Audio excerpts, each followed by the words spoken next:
Hello, ladies and gentlemen, and welcome back to the podcast, and welcome to your Monday Night Raw post show. Starting off the night, man, we got the Vision. Vision come out to the ring with Paul Heyman. The fans were chanting CM Punk. Heyman then has a microphone in hand, says that Punk could have joined the Vision if he listened to Paul Heyman. Fans then chant OTC. Heyman then says every member of the Vision is a future WrestleMania main eventer. Heyman then introduces Theory as the newest member of the Vision. Theory then grabs a microphone and says that he wanted this opportunity for a very long time. After that, the Vision are interrupted by CM Punk. Punk then mocks Theory. Punk then says that he wants to look eye to eye with Breakker before he puts him to sleep. Punk then mocks Breakker. Breakker then asks, "Why are we here?" Breakker then hypes up the Vision. Breakker then says that he is not the future, but instead he is the now. Breakker then says he's willing to die for the World Heavyweight Championship. Punk then says Breakker is ready, but Punk is not. Punk says that he's not ready to give up the title, and that he's not ready giving up being a champion. Punk then also says that somebody will beat him for the world title, but it's not Braun Breaker. Some interesting stuff there between CM Punk and Braun Breaker. Moving on from that, we got a triple threat match for the women's world title. It is Stephanie Vaquer defending the women's world title against Raquel Rodriguez and Nikki Bella. The match itself, I thought, was a decent match at best, man. Back and forth matchup between Raquel, Stephanie, and Nikki Bella, with Raquel keeping the pace of the match. Nikki then applies an STF on Raquel in the middle of the ring. Fans are chanting Cena, or thank you, Cena. But the hold quickly gets broken. Stephanie then hits a devil's kiss on Raquel Rodriguez in the middle of the ring, but Raquel gets up, hits a Tejana bomb on Nikki Bella. Stephanie then capitalizes on this by throwing Raquel out of the ring. Stephanie then goes for the cover, pins for the 3, and your winner of the match, and still women's world champion, is Stephanie Vaquer. Hats off to Stephanie Vaquer for getting the win in this matchup. Moving on from that, we got the Kabuki Warriors. Kabuki Warriors come out to the ring. Asuka has a microphone in hand. Asuka talks about Rhea Ripley. She also mocks the fans. Kairi then mocks Io Sky. Asuka then says nobody is ready for the Kabuki Warriors. After that, the Kabuki Warriors are interrupted by none other than Rhea Ripley and Io Sky. Rhea and Io make their way down to the ring, and an all-out brawl takes place between the Kabuki Warriors, Rhea Ripley, and Io Sky. Moving on from that, we have an impromptu matchup that was pretty much made behind the scenes, if you will, or backstage. It is Gunther. Gunther has his first match after beating John Cena, and he's taking on none other than R-Truth. The match itself, it was an okay match, glorified squash match, if you ask me, with Gunther keeping the pace of the match. Gunther then mocks R-Truth by doing the "you can't see me" gesture that John Cena used to do all the time in his matches. Gunther then quickly hits a powerbomb on R-Truth. He goes for the cover, but quickly picks up R-Truth to stop the count. Gunther then applies a sleeper hold on R-Truth. Referee sounds for the bell, and your winner of the match is Gunther. Hats off to Gunther for getting the win in this matchup. Moving on from that, we have Austin Theory taking on Rey Mysterio. I thought this was actually a good match, man. Back and forth matchup between Theory and Mysterio, with Mysterio quickly hitting a Hurricane Rana on Austin Theory. Theory, though, was trying to keep the pace of the match by Theory sends Rey into the post, followed by Theory hitting a powerbomb on Rey onto the apron. Rey then somehow gets up, tries to get some offense in by hitting a 619 on Theory. Logan Paul, who was ringside during this match, attacks Rey Mysterio with the referee being distracted. The match ultimately ends in a disqualification. The ref actually ends up seeing what Logan does. Logan and Theory then both attack Rey Mysterio. Looks like Rey was all on his own dealing with the Vision, but all of a sudden we hear Penta's music hits.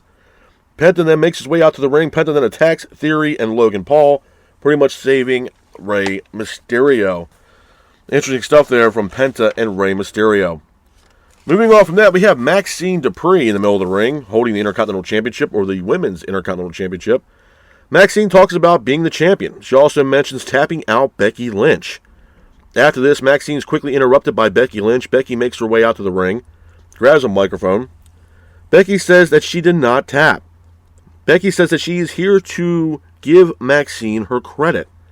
Maxine says the only thing that she stole from Becky was the Spotlight. So it looks like we have some unfinished business here between Maxine Dupree and Becky Lynch. And moving on from that, we go into our main event of Monday Night Raw. It is the Usos taking on AJ Styles and Dragon Lee for the World Tag Team titles. I thought this was actually a really good match. Back and forth matchup between both teams with the Usos keeping the pace of the match. Dragon Lee hits a powerbomb on Jey Uso for a near fall, followed by AJ Styles hitting a phenomenal forearm on Jimmy. Jey then hits a spear on AJ Styles, followed by Jimmy hitting an Uso splash for a near fall. Styles then hits a Pele kick, followed by Styles hitting a Styles Clash for a near fall. Styles then goes for a phenomenal forearm, but the Usos counter it with a super kick. Usos then hit a 1D on Dragon Lee, pins for the 3. And your winners of the match and the winners of the World Tag Team titles are the Usos. Hats off to the Usos for getting the win in that matchup and becoming the new World Tag Team Champion. A couple of things I want to talk about, man, when it pertains to Monday Night Raw before I get the hell up out of here. Number one, before I even get into everything, man, number one, I just want to say it's been a hell of a year. 2025 for me doing this podcast, man, it has been a blast. I've had some very high highs and some very low lows with doing the podcast. Obviously, you know, AEW hasn't been the greatest. There's times where Raw and SmackDown also hasn't been the greatest as well. And it hasn't been, I would say, overall, it hasn't been the greatest year for professional wrestling. And that's why I referenced the very high highs and the low lows. Obviously, injuries from AEW. A lot of things have changed in AEW. We had some losses in professional wrestling, most notably Hulk Hogan. It's been a crazy year, man, for 2025. And just speaking for myself here, man, I would say, you know, with the podcast, man, it's been an incredible year. It's a year for me, you know, looking back on this, you know, for this year, it's been a learning process with the podcast. It's definitely been something, at times, it can really humble you, at times. But it's something that I genuinely enjoy doing. And I made comments about this, you know, recently, when I did my last upload for the World's End review, which, by the way, I appreciate you guys showing some support over there on the YouTube side of things. With the view count over there, man, I appreciate it. And again, if you guys are new here, go check out the YouTube channel, man, and Stay Classic with Mr. Classic. Give it a thumbs up, give it a like, subscribe, man. Turn on that notification bell. It would mean the world to me if you guys can go over and do that.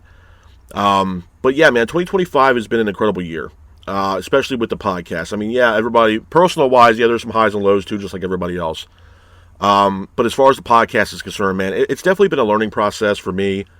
And I've always been at the forefront of trying to learn something new and try to do my absolute best with the knowledge that I have to give out the best possible content to you guys that I possibly can, you know, try to put together and give to you guys, man. I try to put my heart and soul into every single video that I upload for you guys, whether it's on the audio side of things or whether it's on YouTube. And I have a lot of plans going into 2026, man, with this podcast. I mean, as far as it making more of it into a production, putting out more content. You know, I made comments about possibly doing, you know, reviews for the UFC or possibly TNA. I will tell you guys confidently enough, though, there will be a review on the podcast for TNA's debut episode on AMC. I will tell you guys that. Now, as far as covering it on a daily basis, honestly, guys, it really comes down to you. And what I mean by that is I'm loving that I'm getting a lot of views on YouTube. But it really comes down to you guys, man. If you guys really are interested in this podcast and interested in these wrestling reviews and these post shows that I do for you guys, it really, at the end of the day, comes down for you. It comes down to you guys.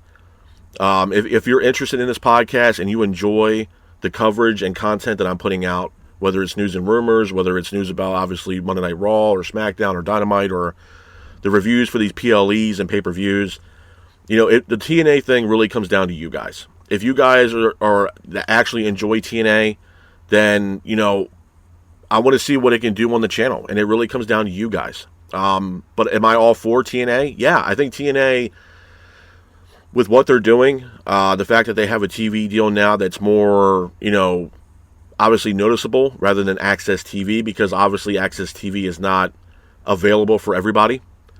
And then working with AMC and having a new home going into the new year, It definitely sparks my interest. Obviously, TNA, I said this about TNA, I think a month or two ago, that TNA, in my honest opinion, is definitely on the heels of AEW. I think what TNA has done within this year, obviously working with WWE, has helped them immensely. Probably helped them secure and lock in this new TV deal with AMC. I am very curious on what they do going into 2026. I think it's a huge year for TNA. I think that debut episode on AMC is going to be absolutely incredible, and it should be, and rightfully so. I mean, obviously TNA wants to come out of the gate strong, and they want to show people why they got this TV deal and why they could possibly be the number 2 company in the country. And I think they can hit a grand slam with that debut episode of TNA on AMC. So there will be a review of TNA's debut episode on AMC on this podcast on the YouTube channel.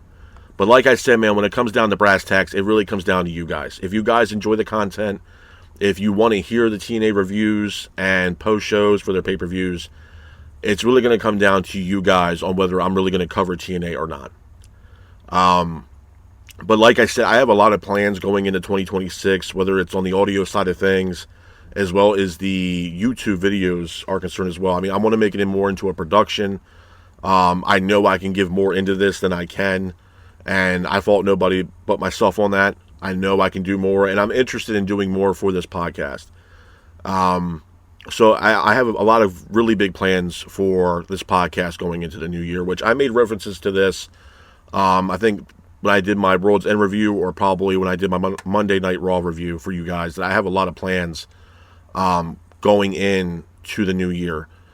Speaking of the new year, real quick and really quick, this upload here for Monday Night Raw would be my last episode before we go into the new year.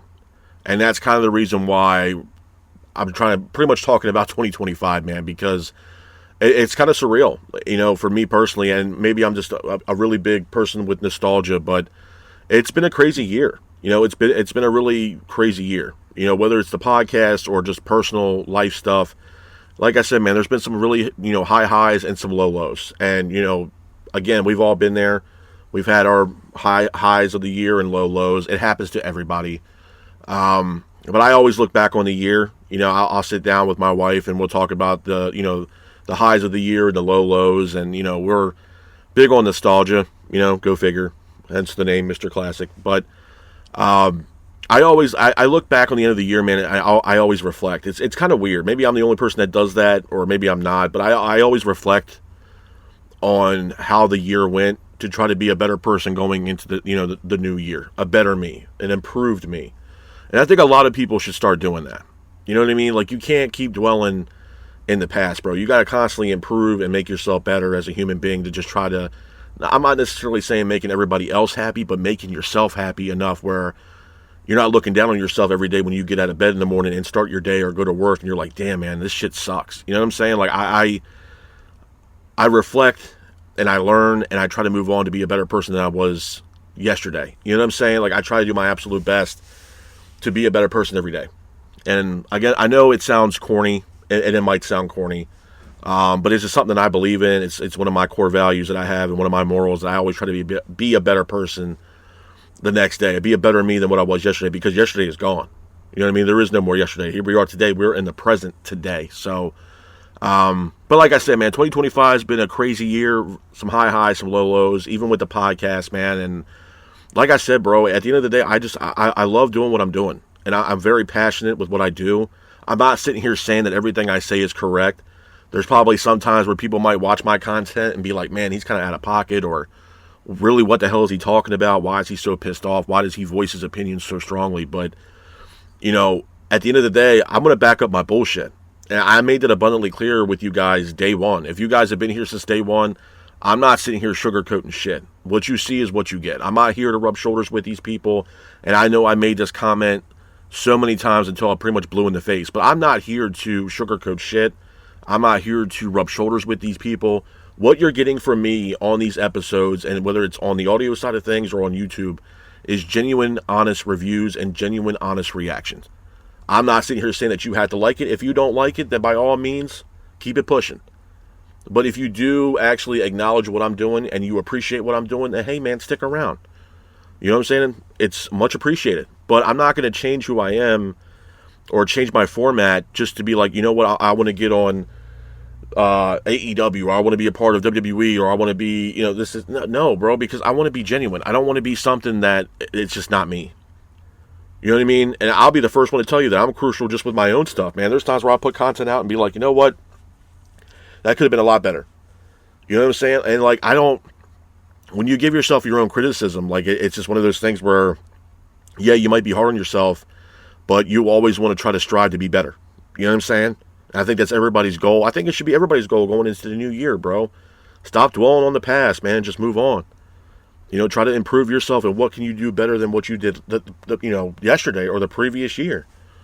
You know what I'm saying? So I have a lot of plans with this podcast, bro. I have a lot of ambitions with this.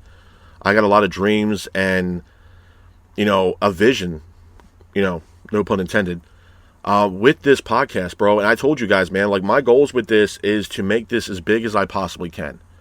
To make this, basically from chicken shit to chicken salad, bro. I don't know if you guys understand that reference, but that's pretty much what this is. And when I tell you guys, man, I am putting my heart and soul into every single upload, bro. I am. Because at the end of the day, I don't think people realize that, like, the sacrifices that you make, the money that you're also forking out to watch these pay-per-views. I mean, obviously, bro, they're not cheap. You know what I mean? They're not super, super expensive, but they're also not cheap. And you're also sacrificing a lot of your free time to do this. But to me, this is something that I am so passionate about, bro, that it's unreal. Like I told you guys before, man, like my story with pro wrestling. And if you guys don't know, I'll tell you a little bit of it now. Like wrestling for me growing up, man, it was something where I can tune out the rest of the world. And I grew up watching pro wrestling with, my grandpa, and, my grandpa made a humongous impact on my life, bro. And unfortunately, he had passed away years ago. But, I remember hearing the stories from him back in the territory days, man, and the wrestlers that he grew up watching. And at the time, when you're a kid, you're like, wait, he's not talking about, Randy Savage. He's not talking about Hulk Hogan. Like, who the hell are these guys? Like, he'll talk about, like, Bruiser Brody. He'll talk about Abdullah the Butcher. Like, guys that, when you're at a certain age growing up, you're like, well, who the hell is this? You know what I'm saying? Like, and you don't really understand it at the time, but, like, these people, like Bruiser Brody, Abdullah, Dusty Rhodes, these guys made an impact on him as a fan watching pro wrestling. And, we would sit down. I would sit down with him all the time, bro, and just, we'd sit there and have a cup of coffee, and we would just bullshit, and he would just talk about pro wrestling and how passionate he was about the sport. You know what I mean? Because at the end of the day, it is a sport, whether people like it or not, man. And the stories that he had, would tell me from all these territories, from the NWA days to Georgia Championship Wrestling to, all these different wrestling, Lou Thez, bro, like all these different stories. And I never really understood it then, obviously, because when I was growing up, it was more like, the Hogans, the Randy Savages, the Rick Rudes, which are all legends in their own right. But, when you're growing up as a kid, 5, 6, 7 years old, you don't know who the hell Abdullah the Butcher is. You don't know who Bruiser Brody is. So, for a while, I was confused about, like, who the hell is he even talking about? And then as I got older, then it was talking about the Andre the Giants and the Hogans. And, I think one of the biggest regrets, man, not to be too sentimental with you guys, but, again, I just try to be real as I possibly can with you guys and be 100% transparent. It's one of those things where, like, obviously people are going to have regrets in their lives, or, I wish I would have done this then, or this, that, whatever. I really wish that I was doing this podcast stuff when he was around, bro. Because I not to put words in his mouth, I think he would be so proud. Because I spent so much time with him, man, having conversations with him, and I've learned so much from him. And like I said, bro, there's always that one person in your life that makes such an impact on your life. And, he meant the world to me. He was my best friend, and the stories that I had from him, a lot of the things that I do in my life now, I've gained from him. The knowledge that I have, not just doing the podcast and pro wrestling, but just being your own man. I've learned a lot of knowledge just from him. You know what I mean? How hard he worked, and, all the shit that he did growing up and stuff like that, just to, try to make it. You know what I'm saying? And I always look back on it like, damn, I think a lot of people take a lot of things for granted. And, I wish he was here. I wish he would see the videos and the coverage that I put out for pro wrestling, because I know deep down, like, the knowledge base that I have for I'm not sitting here saying I have all the knowledge in the world. I'm not. And just like I said, there's other content creators out there that obviously are, leagues ahead of what I'm doing. But I'm also not going to sit here and say that I eventually am not going to be one of those people that are going to be a talk of the town when it pertains to the pro wrestling community as far as podcasts are concerned, man. I want to be in that conversation. But I know it's going to take time. I know it's going to take effort. I know it's going to take energy and a passion to do this, to be in that upper echelon with the names that, obviously that are higher up in the communities. And you guys know who they are. But I want to be genuine, bro. I want to be myself, and I don't want to be something that I'm not. If I were to meet you guys in person, what you see is what you get. And I'm not fake. I'm not phony. I'm not going to sit here and be like, oh, well, you said this, but now you're acting like, no, bro. You know what I mean? I want to give genuine reactions and honest reviews to you guys, because I think that's one of the things that's missing from this community, bro. From this, the pro wrestling space or the podcaster space for pro wrestling, is that there's so many people out here, putting on this facade or this character that they're trying to portray to you guys, and it's just not real, and it's not genuine, bro. It's just not. And I'm not sitting here saying they all are. There are some people out there that are genuine with what they do. And yeah, they get shit on it for it. A lot of people shit on them for it, but at the end of the day, it's just, they're passionate about pro wrestling, bro. And I do have a passion for this. And some people are like, bro, it's just pro wrestling. But you got to understand the backstory, man. Like I said before, it was something for me as a kid growing up in the chaotic household that I was living in, and just the ongoing chaos, bro. And I'm not going to sit here and say I had it the worst. I'm not going to sit there and say that, but how much chaotic shit was going on when I was growing up, in the chaos and the drama and the bullshit, just to sit down and watch Monday Night Raw for 2 hours, bro, or 3 hours, or watch Friday Night SmackDown. It was just one of those things that can just, take you out of the real world for like an hour or 2 hours and just kind of, escape the bullshit for a minute. You know what I'm saying? And it was one of those things where I was always, just passionate about, bro, just like music. I mean, a lot of people, obviously, that, there's different people that like different music tastes, whether it's metal or this or that. I'm a big classic rock guy. Sue me. But I'm also an old school hip hop guy too, man. I love old school hip hop. From the Wu-Tang Clan to, Tupac, obviously, Biggie to, Big L to, like, big hip hop guy. But at the same time too, like, the passion's there for the music and the passion's there for pro wrestling. And there was the two things for me growing up as a kid, man, that just kind of like spaced me out from the real world. And I think that's the reason why I'm so passionate about pro wrestling, because it was one of those things where, like, you can just turn off the jets for a minute and just zone everything out, man, and just kind of relax and chill out. You know what I mean? Because sometimes the world will just knock you down to your knees, bro, and just make sure that you don't get the hell up. And I think people need something to just kind of get their mind off shit and just kind of, collect themselves, bro, and just kind of take a breath for a minute. And that was what it was for me for pro wrestling. It was able for me to, like, take a step back, relax, breathe for a minute, and just chill out. And as years went on, bro, I saw some incredible matches, incredible moments, bro. Bret Hart was one of my top 5, for sure. And if he's not in your top 5, I don't know what to tell you. Bret Hart was awesome. Shawn Michaels and the matches he had with Bret, Austin and The Rock, Taker and Mankind, bro, Hogan and the Ultimate Warrior, title versus title. And literally Hogan put Ultimate Warrior over, and it put him in a whole different upper echelon as far as him being a talent in WWE. You know what I mean? Kurt Hennig, Rick Rude, bro. WCW. You guys, if you guys have been here since day one, you guys know I'm a huge WCW fan. I'm a huge Randy Savage fan. And, watching WCW back in the day growing up, bro, I ain't gonna lie to y'all, bro, I was sad as hell when WCW got bought out. But I didn't know then than what I know now. Obviously, this is a business. And, yeah, obviously they wanted to get rid of their competition, because for 83 weeks, I mean, WCW was beating the hell out of WWE every single Monday night on the ratings for 83 weeks.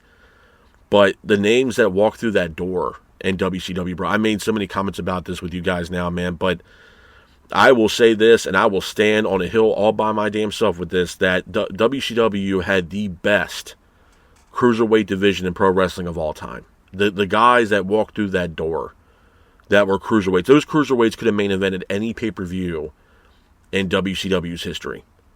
I mean, we're talking of the likes of a young Rey Mysterio, Dean Malenko, Billy Kidman, bro. Like, that's just to name 3 guys. Juventud Guerrera. Jericho was a cruiserweight at one time. You know what I'm saying? Like, the cruiserweight division was absolutely incredible, bro. Psychosis.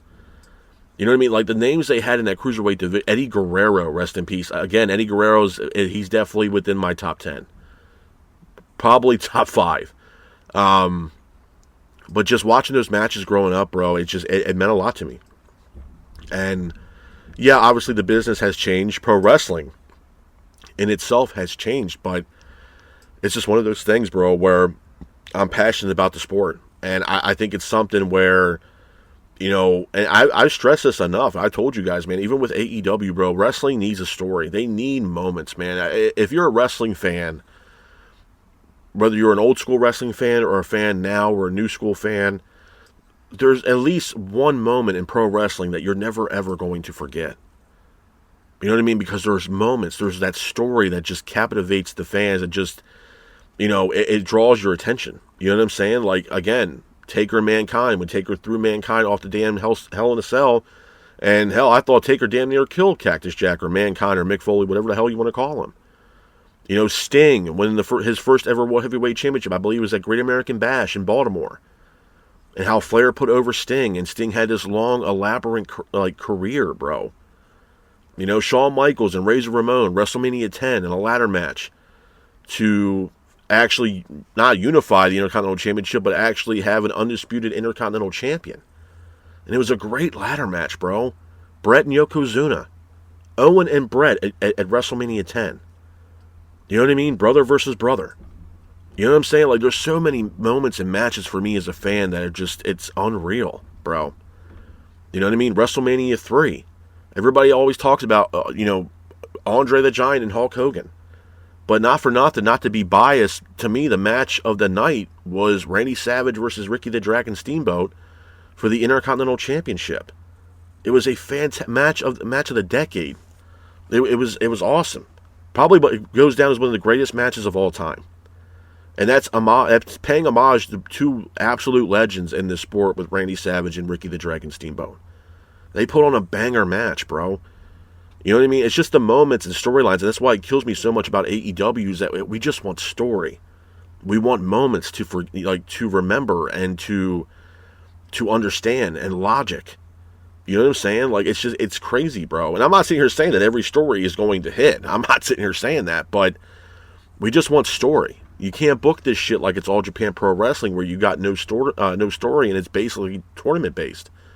I'm not sitting here shitting on the Continental Classic tournament, but you got to have story, man. You got to have some intrigue into these matches, especially with the fans forking out, their hard-working money to watch these pay-per-views. Like, you need story. But I just wanted to tell you guys, like, what it means to me and why I do this podcast, bro. I'm very passionate about what I do here, and there's times where I watch old school wrestling matches with my wife, and she's like, "Well, who's this person? Who's that person?" And I try to explain to her who they are, and it's a family thing for us, man. I remember watching NXT Black and Gold and introducing my wife to NXT Black and Gold, and we fell in love with it, man. She absolutely loved it, and it brought me so much joy that she enjoyed it, and she was a fan. She started becoming a fan of pro wrestling. I mean, she's a little bit behind the 8 ball here, but she loved it, and she loved the takeovers and how much it just brought me so much joy to watch her enjoy the show, bro. And I mean, even now looking back on it, there's times that we'll joke around and say, man, we were really spoiled when we had NXT Black and Gold, and we were. I mean, that's never going to be duplicated again. It was just amazing talent, amazing shows. I mean, across the board, bro. Even commentary, having Mauro Ranallo on commentary, fantastic job. I mean, he could sell a match like sliced bread. All those matches, bro, Gargano and Ciampa, those moments, those matches that we'll never forget. Andrade and Aleister Black, the Undisputed Era, Keith Lee, you know what I mean? And the matches that he's had, and him being double champion. I mean, Asuka's title run when she was in NXT. Sasha Banks and Bayley in NXT. You know what I'm saying? Like, it just comes down to moments, bro. And I feel like wrestling now, in the newer landscape that it is, and it's across the board. It's not just AEW. There's no more moments, bro. There's no more, like, story that really, captivates the fan. I mean, right now we have Gunther after he beat John Cena, but, then here we have Gunther back after having his first match back after beating John Cena. He's going up against R-Truth. It's like, okay. It's like when Wardlow went through all that shit with MJF in his first match after dealing with all that, shit with MJF. Wardlow's first match was against JD Drake, a knockoff Larry the Cable Guy. You know what I'm saying? Like, it's like, bro, what the fuck are we doing here? You know what I'm saying? Like, it's not just AEW. And I told you guys before, and yeah, I went on a little tangent when I did my one review not too long ago. I think it was like a week ago. But it was my genuine reaction. I was sick and tired and getting pissed off with people doing these videos and uploading this content, bro, where all you want to do is just constantly and continuously bash AEW like they give a rat's ass what you think. And it gets annoying, bro. Like, if it's that bad and if it's that serious, then just don't watch the product, man. Seriously. Like, the nitpicking and the bitching constantly is just, it's not there. No one gives a shit, bro. Stop crying. Stop bitching. Stop complaining. If you don't like the show that much, then move the fuck on. Like, I'm sorry. And I understand, like, that's a part of being a content creator. Like, you're not going to like the shows every single week. Shit's going to happen, bro. But if you're seriously doing the same, shit every single week, and you can't find at least one thing about the show that you enjoyed, whether it's a match or a segment or a promo, then, bro, move the fuck on. Like, it's just, you know what I'm saying? And I did it myself, bro. If you guys have been with me since day one, you guys know that my first ever show that I did on the audio side for Spotify, my first ever show I did was about NWA Pro Wrestling. When NWA was on Tuesdays at 6:05 p.m. Eastern on YouTube. When it was NWA Power on YouTube. And for what it's worth, in the beginning, I thought NWA struck gold. When they were on YouTube, and they had a decent roster, bro. We're talking about the likes of Eddie Kingston, LA Knight, or Eli Drake. And they also had, now the NXT champion, Ricky Starks. They had Zeke Dice, they had Camille, they had they still have Tom Latimer, Royce Isaacs. They've had top names, Tim Storm. I mean, they had a decent roster with what they were working with. Aaron Stevens. They had a decent roster. I mean, hell, I think even at one time, Scott Steiner even showed up on NWA Power at one point. Nick Aldis was like the biggest deal going for NWA with Billy Corgan. I mean, he was the NWA World Heavyweight Champion at one time, and then now we see Nick Aldis as a general manager for Friday Night SmackDown. So you can't discredit what Billy Corgan and NWA has done, because he brought back a tradition, and he also brought back a company that has so much nostalgia in pro wrestling. I mean, we're talking about the NWA, the National Wrestling Alliance. I mean, that company has been around, I would assume, probably since the mid to late 40s. So, I mean, again, kudos to Billy Corgan for able to buy the likeness rights for NWA and try to turn chicken shit into chicken salad. The reason why I stopped watching the product from NWA is because there was a seismic change in the balance of NWA, and it was going downhill. And I remember when I couldn't watch it anymore, when there was a person involved in NWA who brought back, I think it was United Wrestling Network. And I can tell you guys right now, bro, that was some of the worst shit I've ever seen in all professional wrestling in my entire life. The guy who ran that, I don't know the gentleman's name, but my God, does he need to get out of the goddamn wrestling business. It was so fucking horrible. And I think in the beginning, the guy who did the United Wrestling Network Primetime Live shows, was what it was called, was also, I believe, on commentary or calling matches at the time in the early stages of NWA Power on YouTube. And honestly, bro, I could not stand it. I could not stand the show. I even did the review for NWA's Carneyland. Again, tried to do my best to give the show its props, but when the United Wrestling Network Primetime Live showed up, bro, I had to walk away. It was so nauseating to watch that shit, and I have not watched NWA's products since then. I just couldn't do it.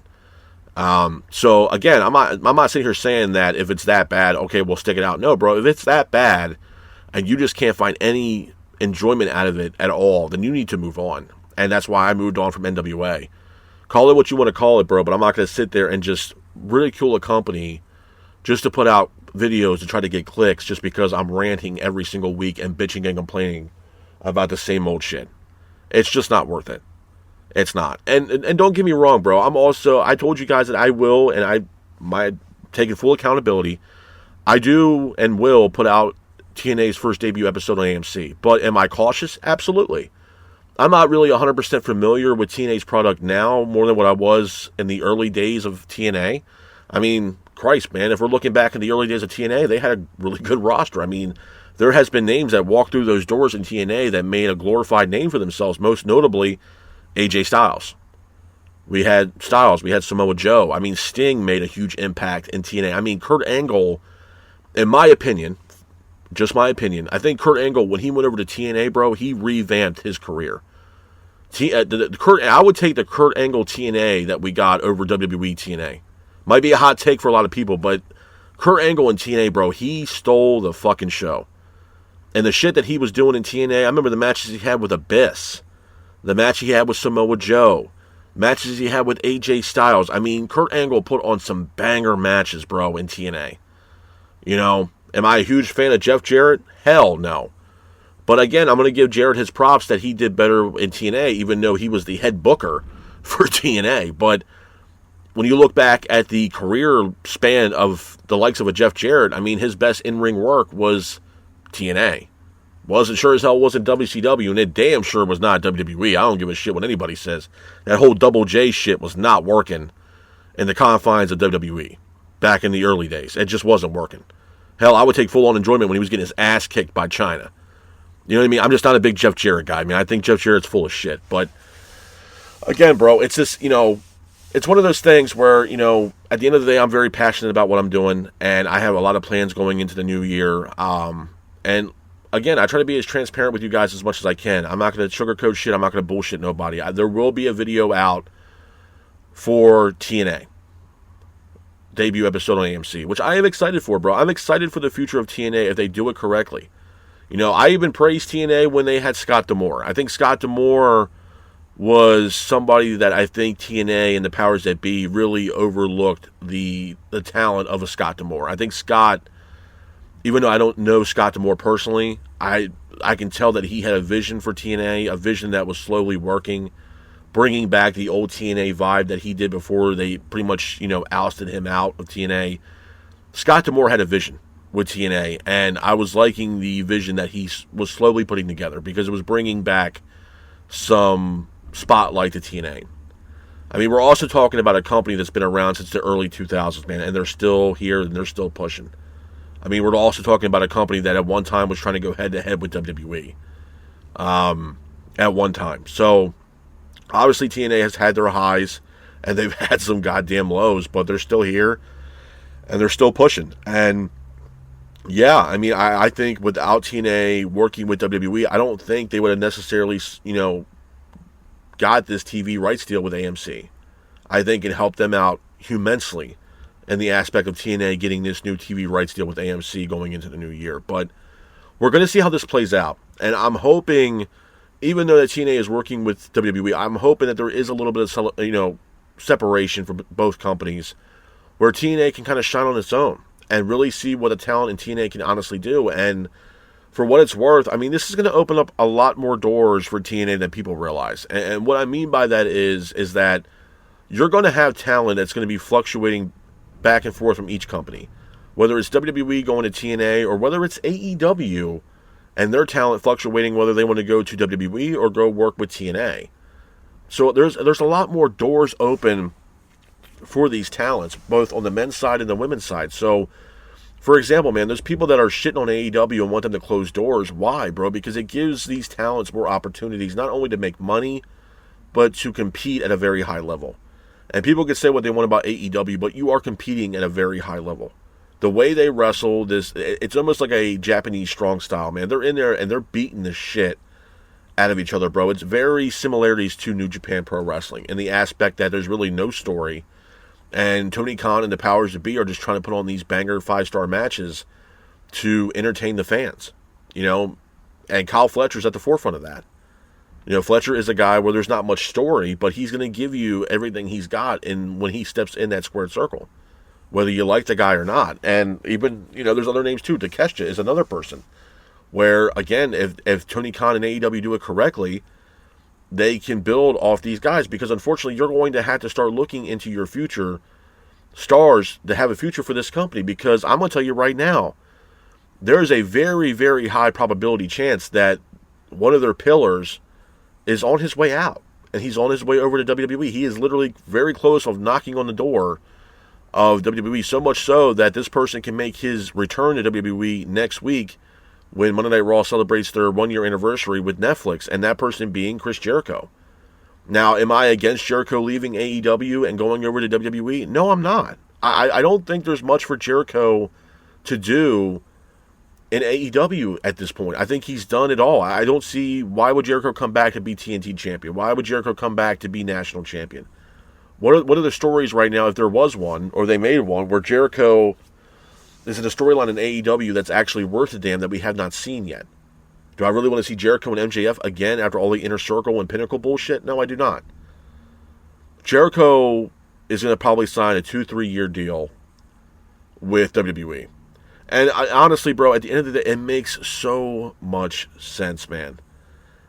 If Jericho goes to WWE, he's got, The Talk is Jericho. I mean, WWE now has their own podcast format where you have the likes of, Logan Paul and his podcast, a part of the WWE podcast realm. You have Cody Rhodes with his own podcast. He just did a great episode here recently with John Cena where they sat down at the Nightmare Factory and had a great one-on-one talk, the entire time. It was great. You have Stephanie McMahon with her own podcast. So, I mean, The Talk is Jericho is something that they can facilitate as Jericho having his own podcast on WWE's programming. The same way they do for Cody Rhodes, the same way they do for Stephanie McMahon. And it would work. It would fit like sliced bread, bro. And then you look at the fact that, he has his rights to his own music with his band Fozzy. He comes back with the same music and theme that he used in AEW. It's a win-win for Jericho. And Jericho can have his final WrestleMania moment. He can have his WrestleMania match. He can ride off in the sunset and then obviously be put in the WWE Hall of Fame. There's nothing else left for Jericho to do in AEW, folks. There's really not. The learning tree shit fell flat. Starks ended up leaving. He went to NXT. Big Bill ain't doing shit. I don't know if he's still teaming with Brian Keith or not, but that shit fell flat. It's just time, bro. There's going to be people at the floodgates pissed off to the moon that Jericho left. Oh, I can't believe he went back to the WWE. And bro, it's what's best for business. The only way I would see Jericho, having the idea of staying in AEW would solely be financial. Because Tony Khan will be willing to pay anything to Chris Jericho to keep Jericho in AEW. And Jericho, for what it's worth, people can say this however they want to see it, but Jericho is a big deal for AEW. Jericho was one of the pillars. He was one of the big-time superstars that was acquired by AEW. And I honestly, genuinely believe, without the likes of Chris Jericho, I don't think they would have really got their TV rights deal with Time Warner and Warner Media, with TNT and TBS. I think Jericho really helped facilitate AEW getting that TV rights deal with TNT and TBS because of star power that he had coming into the fold of AEW. It was a big-time deal, bro. I do remember the press conference that they had in Jacksonville. And you see the likes of Chris Jericho show up, and it shocked the entire fucking world in pro wrestling. It was a big moment. It was a big-time deal, not only for pro wrestling, but for AEW. So, again, this is something where, AEW are really on the heels of losing another pillar to this company. I mean, they've already lost Cody Rhodes, and now Chris Jericho.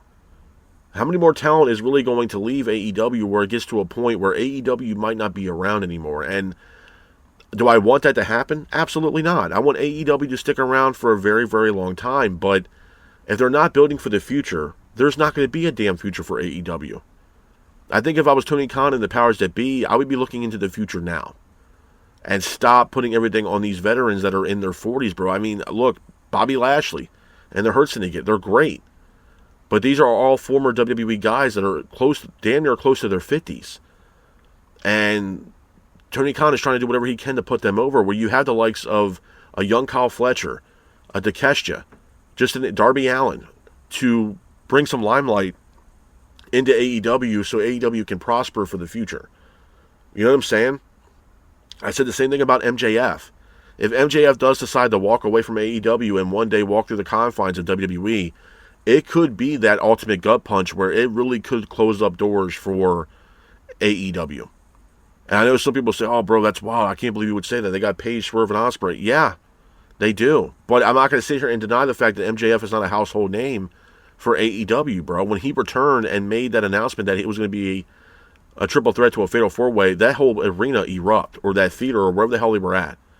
MJF is a very big deal in AEW. He is a vital component in what AEW does. And when he talks, people want to listen. When they have a match, when he has a match, people want to see his matches. Whether you like the guy or not, you either want to see him win, or you want to see MJF pretty much laid out in the middle of the ring, pretty much covered in his own piss, pretty much. So it's one of those things where, you don't have to like the guy, you don't have to hate him, you don't have to like him, but at the same time too, it's one of those things where he does bring some spotlight into the confines of AEW.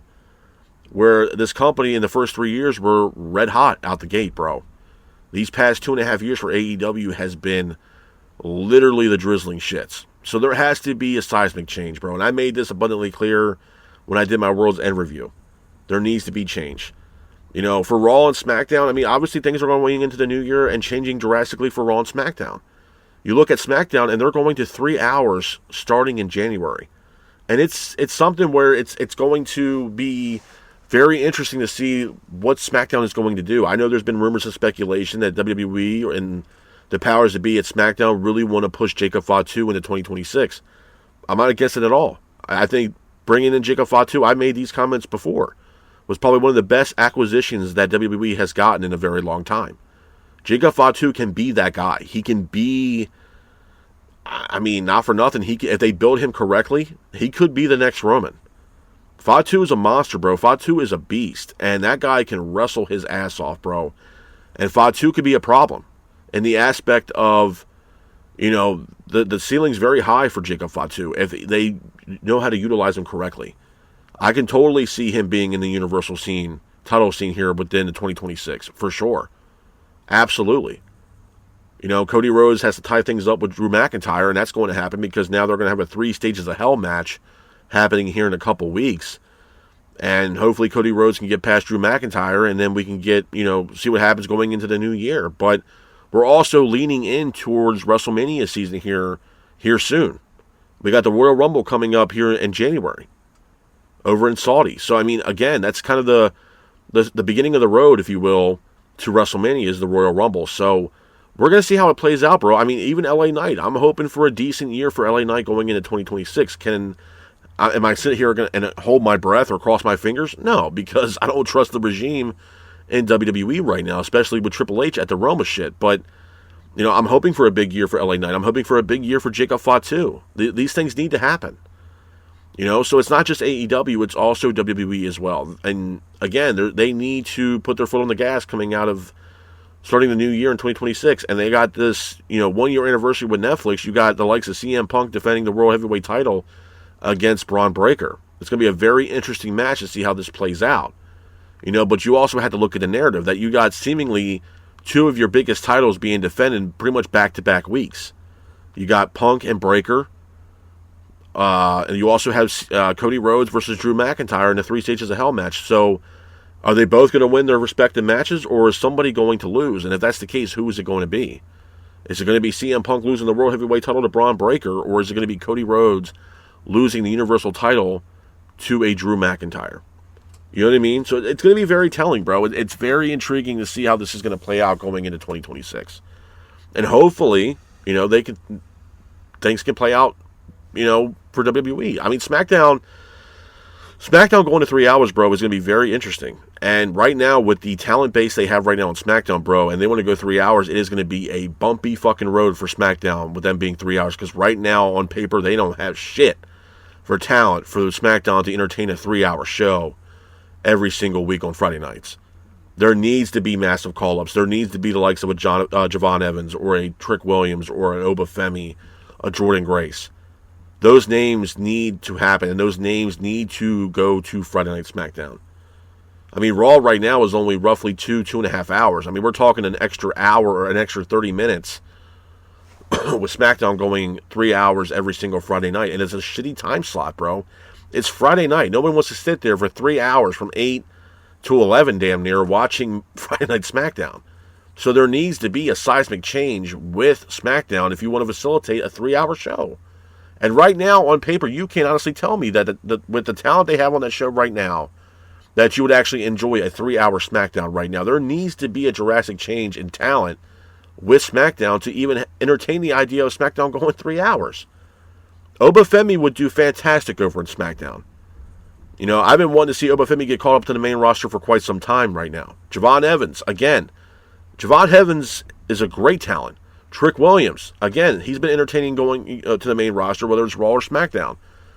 These things need to happen here soon, and hopefully they happen before SmackDown does go to 3 hours. Because for what it's worth, bro, I can give a rat's ass about the MFTs and the Wyatt Six. I think, honestly, for what it's worth, that shit has run its course. I can give a shit less about that. I really do.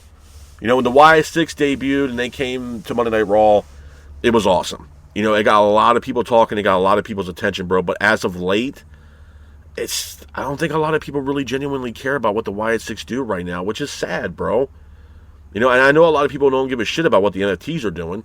You know, it's kind of ran its course, bro. I mean, nobody really knows a lot about even the people that are on the MFTs and their backstory, whether it's Tama Tonga or Tongaloa or Tala Tonga or JC Mateo, a.k.a. Jeff Cobb. Not a lot of people know who these individuals are because there's no backstory. Who the hell are these people? And if you're not watching New Japan, where most people in the States do not, you're not going to have any idea on who the hell a Tama Tonga, Tongaloa, or a Tala Tonga is. Or a JC Mateo. Why? Because a lot of these guys had wrestled and made a name for themselves in the confines of New Japan Pro Wrestling. Where a lot of people in the States just don't really entertain the idea of watching New Japan Pro Wrestling. Unless you're a wrestling content creator. And even that, not everybody's covering New Japan Pro Wrestling. So the familiarity there is not really there with, you know, the rest of the MFTs. Where Solo Sikoa, there is a little bit of, you know, familiarness with that because the fact that we've seen Solo wrestle with WWE for quite some time now, and he also wrestled briefly with NXT. So there is some familiarity there with Solo Sikoa. So I don't know, bro. There needs to be change. And I think hopefully 2026 is a better year across the board for pro wrestling. For whether it's WWE, TNA, or even AEW. And I'm not trying to throw a salt on anybody here, but if I'm going to be honest with y'all, I would have to point the finger at AEW. You know, there needs to be a better, more impactful year for AEW going into 2026, bro. Because if we're getting the same shit that we got for the past 2 years now, bro, AEW is a sinking fucking ship. Things need to change. Things need to get better. Things need to get to a point where the fans are starting to watch AEW's product again. And I don't know what it's going to take. I don't know if it's going to be acquiring more talent or signing more free agents that are actually well known within, I guess, the realm of free agents. But there needs to be something that's going to captivate the fans enough to really get them intrigued to watch your weekly episodic television, whether it's Dynamite or Collision. And right now, it's just not it, bro. They're barely even selling out theaters at this point. I made comments about that a while back ago that they can hardly sell out a bingo hall arena in South Philly. They couldn't even sell that out for 1,000 people, bro. I think it was 950 people. They couldn't even get 1,000 people in that building. But then they have their pay-per-views where there's, having, 18 to 20,000 people for All In. But we go to a theater show in South Philly and you can't even get 1,000 people to walk in that door to watch AEW. And let's be honest, bro. These past AEW pay-per-views have not been the greatest. It's kind of been the same shit, rinse and repeat. Especially with Samoa Joe's title run that went absolutely to dog shit.